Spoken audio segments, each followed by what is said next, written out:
invitation to speak at this fantastic conference. Now, as Omar has said, I'm an immunologist and I have an interest in how VR for the treatment of pain influences the immune system. And I've just got to say straight up, we know very little about how VR actually influences the immune system, although hopefully in the future that we may understand more. But we do know that pain is driven by inflammation and changes in the immune system, and pain is also impacted by the brain and also affects the brain. And when I say that pain can affect the brain, there's a new concept in neuroscience, and Wei very nicely alluded to this, in that chronic pain can actually rewire the brain in order to create a memory or learned pain response, which is very important in the context of thinking about chronic pain and how chronic pain sufferers basically deal with it, or how we can treat chronic pain. So VR treatment for pain is a very powerful and a non-invasive tool for treatment of pain, as both Omar and Wei have discussed. Now, if I want to advance slides, green button, there we go. No financial disclosures. Okay, so when you look at this image, here's my laser pointer, great. When you look at this image, what do you see? You see pain, right? Pain in the back, the joints, the knees. You see redness, swelling. The redness implies heat. And the fact that this figure is kneeling on the ground implies loss of function. Well, they're the cardinal signs of inflammation. And notice, and these cardinal signs were basically come up with by a Greek philosopher 2,000 years ago called Celsus. So this concept of inflammation and pain and inflammation have been intricately linked, has been around for 2,000 years. And if you turn it on its head, inflammation is the driver of chronic pain. As an immunologist, I'm interested in inflammation and chronic inflammatory disease. But I rarely think about pain, and I rarely think about how the nervous system is impacting the immune system. And that, when I started working with Brennan and Wei, is incredible to me now, because the immune system and the nervous systems are so closely juxtapositioned. They're all over the body, and they're always in constant contact. When the body is exposed to an inflammatory stimulus, basically, whoops, now I go back. Basically, the cells that are in contact with that harmful stimulus or the threat become activated, and they release proteins and lipids and mediators that basically drive inflammation. And what inflammation is the exodus of immune cells from the blood vessels. So basically, the blood vessels become very leaky. And so the immune cells can come to the site of infection or the site of injury. They become activated there. They induce more inflammation. And in addition to the blood cells leaking out of the blood vessels, you also get fluid entering into this site. So you get swelling, you get heat, you get pain, and the first pain sensations are driven by this swelling and the mechanical stress that is perceived by the nerve endings, which you can see are in the tissues and very close to the immune system. The other thing that I want to talk about with respect to the immune system and inflammation is that we get a memory to an infection, and that's important, and we're all aware of it from COVID. Basically, we want a memory response to an infectious agent in order to be able to deal with it more efficiently and quicker the next time.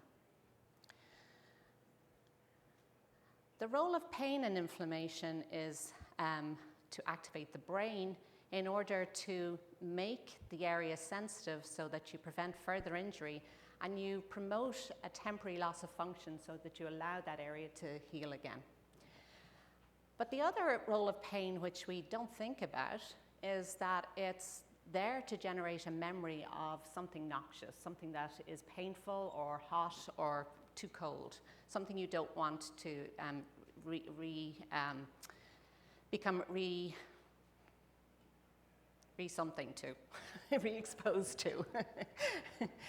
And you know, when you think about it, as we develop, as infants, kids, toddlers, we're always learning touch, feel, pain, and that's a memory learned response.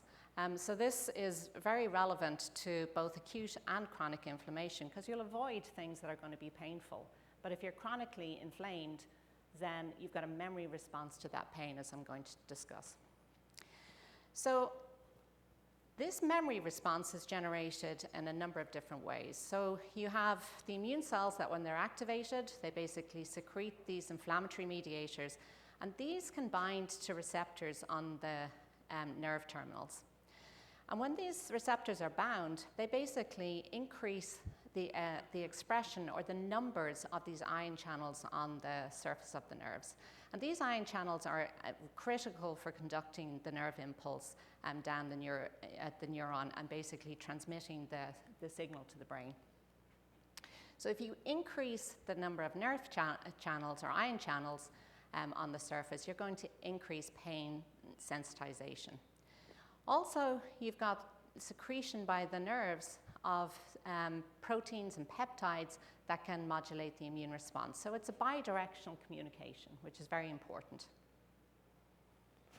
In in acute inflammation, the initial pain stimulus is a mechanical pain, basically through the swelling that is at the site.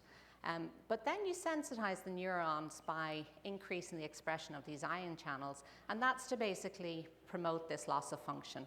So now the impulse is transmitted to the brain learns that this is a memory, that this is a painful stimulus, and in order to shut down this response and prevent chronic inflammation and chronic sensitization to pain, the brain sends negative impulses down to the site, and basically you get shutting off of the immune response and downregulation of this pain sensitization. In the chronic situation, though, you have a complete dysregulation of this system. You've got immune cells that are constantly spewing out these inflammatory mediators. They're acting on the neurons are overstimulated, they're overstimulating the brain. And what's happening here is that instead of the brain processing something in a non-inflammatory way, what you've got is cells of the brain been activated, such as the microglia, and these are actually immune cells, and the astrocytes, and these basically are going to secrete inflammatory cytokines that can not only help rewire the brain so that you generate this memory response, but can also be transmitted back down and into the system so that you're further driving inflammation. So the brain is constantly, in chronic inflammation, has been rewired to not only perceive, to basically rewired to perceive sensations in the periphery that a normal non-inflamed person or non-chronically inflamed person would perceive as being normal. But a chronically inflamed person is now afraid of that pain and is perceiving that pain as perceiving that touch or that sensation has been painful. So as an example of this, just going to talk briefly about chronic lower back pain, which is a chronic condition that many Americans and many people in the world suffer from. And it's thought to be an inflammatory disease, and the initial stimuli for generating chronic back pain is thought to be, or largely attributed to disc degeneration or herniation. However, in a large number of people with chronic back pain, the inflammatory stimulus or the structural damage that's associated with chronic back pain cannot be found on MRI. And this has given rise to this term called neuroplastic pain, where the structural damage, such as the disc herniation, isn't visible, but the patients still experience inflammation, and their brain has become rewired. They're going through this chronic pain cycle through brain rewiring and this memory response. so that they are afraid of pain, and they've got heightened inflammation, so they constantly experience the pain, even though the stimulus may not be there, although there's some controversy about this. So why am I interested in this, or what can I contribute to this understanding of pain? Well, I work on an autoimmune disease called lupus, which is a chronic autoimmune disease that affects mostly women, and it can affect any part of the body. But one thing that is pertinent to this discussion is that patients with lupus experience chronic non-specific pain. And that pain is termed fibromyalgia. And basically, it's what's called as non-structural pain in the muscles. So basically, a pain that there is no known cause for. And it's incredibly debilitating. Patients also have brain fog. They have anxiety. They can have joint pain because they've got joint involvement and joint inflammation. And they're also incredibly fatigued.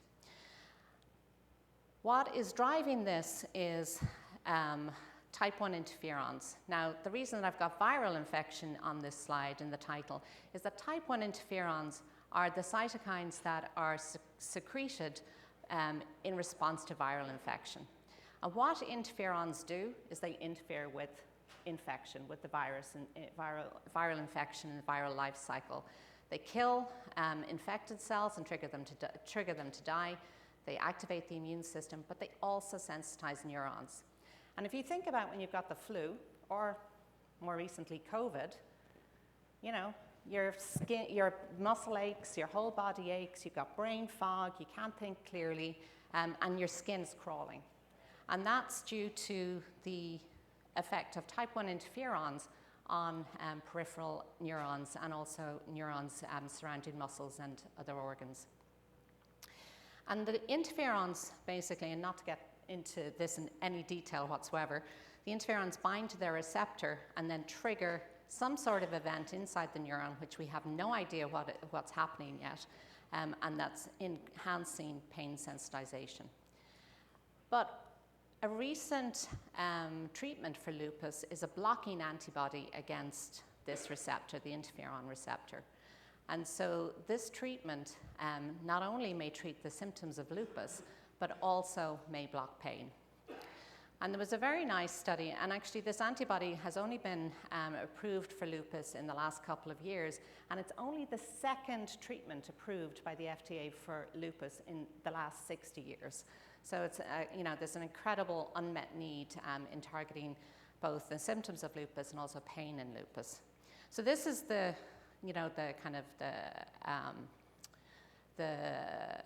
heading for the New England Journal when they basically reported the outcome of this phase 3 trial and the fact that the FDA had approved anifrolumab for the treatment of lupus. But the group that developed this antibody went back and looked at patient-reported outcomes from the trial, focusing specifically on fatigue and pain. And what they found was that the patients that were on anifrolumab, and this was a 4-week treatment, hang on a second, sorry, it's a 48-week treatment, and the patients were given anifrolumab once a month, and they found that patients had a 25% decrease in pain outcomes, patient-reported pain scores over the course of the treatment, and this was sustained up to a year. So, there's a lot of information that we can get about pain and how we can target pain, and there's a potential that what we're learning from pain mechanisms in specific diseases can be combined with VR to augment these treatments.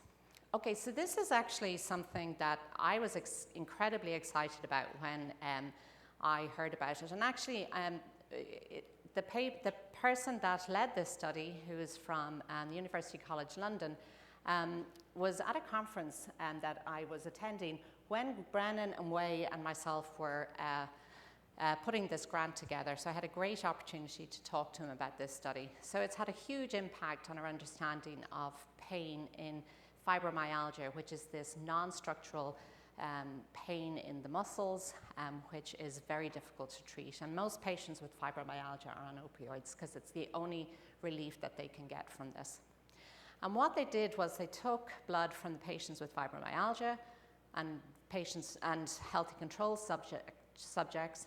They purified antibodies from each of these, and then they injected the antibodies from the patients with fibromyalgia or the patients or the healthy control subjects, and then they looked at sensitization to pain.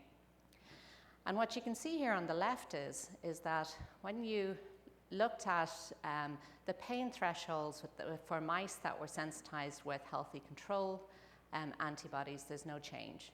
But there's a significant reduction in the pain threshold for the mice that have been injected with antibodies from patients with fibromyalgia. So they're more sensitive to pain. And in fact, what they went on to show was that these antibodies bound to neurons and glial cells in the dorsal root ganglion, which is an area that basically collects all the pain signals from the periphery and then transmits it to the brain.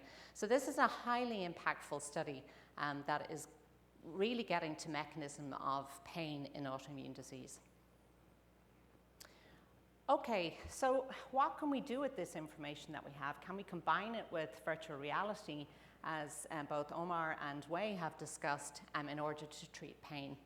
And I talked about this chronic pain cycle, and this is what VR therapy for pain aims to do. Basically, break this, learned association that we have with pain and reprogram the brain. And there was a very interesting study from this group in University of Colorado where they talked about pain reprocessing therapy. And I think for me, virtual reality is like the ultimate pain reprocessing therapy. It does everything that you really wanted to do, in the sense that you're breaking the cycle and relearning how to experience pain in a very non-invasive and conducive way, as Omar said, for very many different patient populations. But this therapy basically was for chronic lower back pain, and what they did was they took bi-weekly or 2-weekly 1-hour guided pain reprocessing therapy for 4 weeks. And so what the whole tenet of this was that the hypothesis was that chronic lower back pain had no structural component. So there was nothing that was causing chronic lower back pain.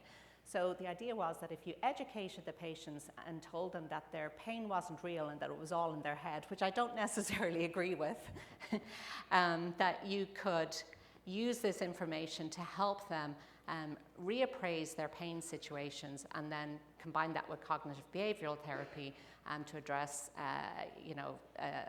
increase positive emotions and decrease psychosocial threats.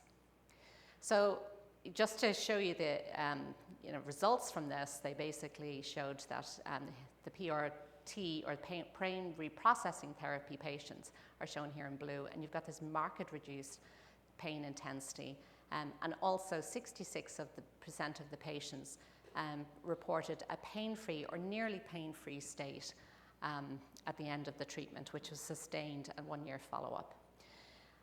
As I said, VR as a pain reprocessing tool, and I'm just basically, hijacking that term from that paper, and there's a lot of interest in this sort of approach now on the basis of that study, because it received very, very widespread press. And the idea is that in combining cognitive behavioral therapy and mindfulness in an immersive 3D computer generated environment, you're breaking this cycle, this destructive memory generating cycle in the brain, and potentially blocking or breaking the chronic inflammation that's helping to drive this. So the two things are, potentially linked. And as I said, we have very little evidence so far that VR can directly influence the immune system directly. But there is some evidence out there that VR can alter biomarkers of stress. And this is a nice study which kind of looks at VR in generating stress. So basically generating stress, a stressful environment for individuals, and then looking at biomarkers of stress. So what they did, it was a group from Oxford. What they did was they took two groups of healthy controls, 25 in each group, all male, and they gave them very explicit instructions. They put them standing on a plank or a board, and they were in a VR environment, and they were told that they were going to take an elevator or a lift, as I say. And once the elevator door is opened, they were to step out. So the first group in the blue, the elevator, whoops, I'm ruining my whole thing here. The first group in the blue, the elevator stopped on floor 3, the doors opened, they stepped out, and then they're in a corridor with a mirror facing them, and they can see their avatar. Whereas the group in red, they ended up going to the top floor of a skyscraper, the doors open, and they're open into fresh air, and they have to step out, or they've been told to step out, so they're looking at, like, falling all these feet. And you can see the difference in the stress response. You've got a high level of cortisol, which is a marker of stress, been secreted, and this was identified in the saliva immediately after this stressful situation, or after the VR situation. And also alpha amylase, which is another stress marker, but it's also immunomodulatory. So it's secreted by the pancreas in response to stress, but can also modulate the immune response. So the VR can, and stressful situations we know can increase biomarkers of stress, but this is a nice example of how VR-induced stress can do that. On the other hand, and more importantly for VR as a tool for, or VR training or therapy for treating pain, a group in Saudi Arabia, and it's the only study that I could find, looked at the effect of virtual reality training, and in this case they used cognitive behavioral therapy and mindfulness in patients with post-traumatic osteoarthritis, and compared it to sensory motor training and also standard of care. And you can see that the VR training had a marked effect on pain intensity over the period of the study, with virtually no pain being detectable after 3 months. But more importantly, from my perspective, and for any of the immunologists in the room, markers of inflammation such as C-reactive protein, which we measure for many different types of inflammatory disease, and also TNF-alpha, which is an inflammatory cytokine that is actually targeted in arthritis. VRT reduced the levels of these considerably compared to either of the other two treatments, and TNF the same. And also other proteins or cytokines that can influence the immune response were similarly altered. So VR therapy using combining cognitive behavioral therapy, mindfulness in this immersive environment can directly affect markers of inflammation. And so the idea is that, in combining cognitive behavioral therapy and mindfulness in this 3D immersive environment, what you're doing is you're breaking this chronic cycle or pain-driven, memory-driven perception of pain. And you're reducing the production and release of cytokines from the CNS, and also from that's the brain, and also from the peripheral nervous system, and potentially reducing activation of immune cells and the release of antibodies. And in this way, you're not only breaking the memory generated in this cycle, but you're also reducing sensitization of the neurons in the periphery or in the rest of the body. So you know, we know that VR therapy is a very effective tool for treating pain, but we have no idea how it's impacting the immune response. And you know, from the little vignettes I gave you about like autoimmune disease and what we're understanding about pain and autoimmune disease now, we can use the information we get for how VR therapy is affecting the immune system to hopefully augment that system. We have many, many different therapies that are targeted now that we use to treat autoinflammatory and autoimmune diseases. And you know, if we can understand more about this part of the scenario, then we can combine VR therapy with some of these drugs that have already been tested in various different conditions.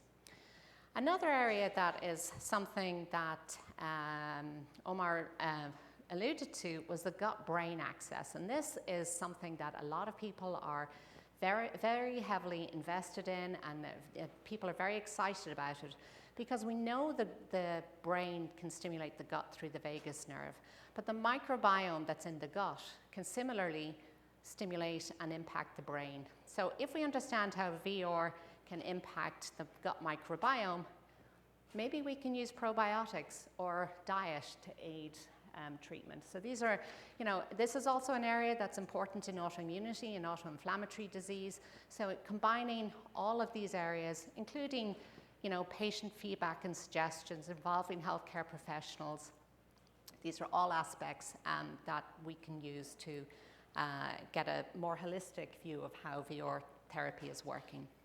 So there's a lot to do. We've a very exciting mountain to climb to really understand at the systems level how VR is working. And I hope that in a couple of years we'll be standing up here presenting some of that data. So with that, I'd just like to say thank you for your attention.